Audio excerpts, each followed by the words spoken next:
Hello, I'm Sergeant Mark Mahoney at Williamsburg Police Department. I'm the property and evidence custodian, and I'm also the crime scene investigator. So, during a crime scene, shoe impressions, footwear can be left behind in the ground, in soil, in mud, in snow, in sand. And one way that we capture that impression is using dental stone. It's powder now, but by adding water to it, mixing it up in the bag, it can become hard, stone-like. We use a frame to frame the shoe imprint. Dump the compound into the frame, let it settle, and it hardens. We pull it out, it comes out like this, and it hardens into a foot impression, footwear impression. And so everybody walks differently. Over time, your shoe, the sole of your shoe, wears a certain way. So if we develop a suspect and we're looking for his shoe, we can get his shoe, send his shoe to the lab along with the mold we made, and they can match that up to his shoe. Mm-hmm. So this is what we just talked about, was called a 3D impression. This here captures 2D impressions. 2D impressions would be like if you were to walk on a hard surface floor. Once the intruder broke into the house, now he's walking on a hardwood floor, and his shoes are dusty. So he leaves a footprint on that surface. This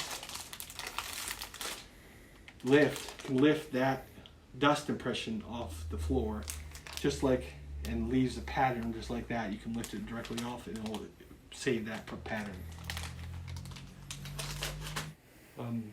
So everybody has fingerprints.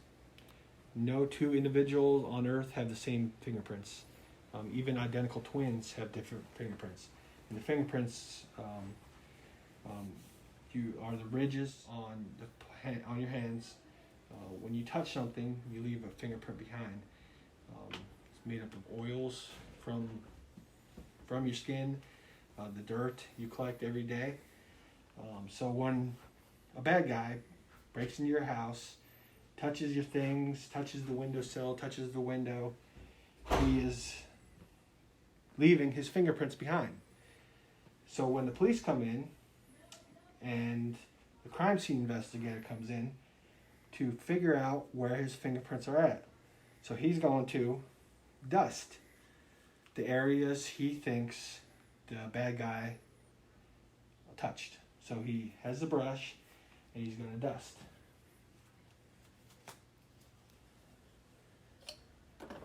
He's going to dust those surfaces with various powders depending on the color of that surface. So if he has a dark surface, he's not going to use a dark powder. So he might use a bright powder because this powder sticks to the oils from the fingerprint. So when he does that, your fingerprint pops out kind of like this here.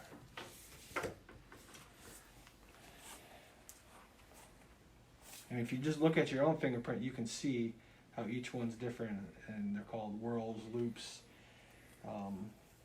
And see, this is a print. So you also have palm prints that also can be identified back to you. And so this is just an example of palm prints. He's going to take tape.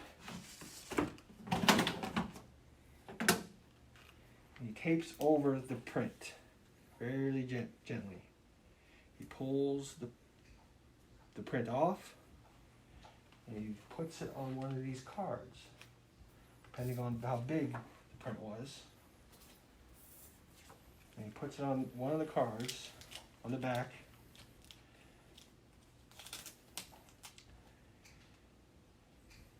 And now the print is saved forever on the back of the card. You can't mess with it because it's stuck between the tape and the card.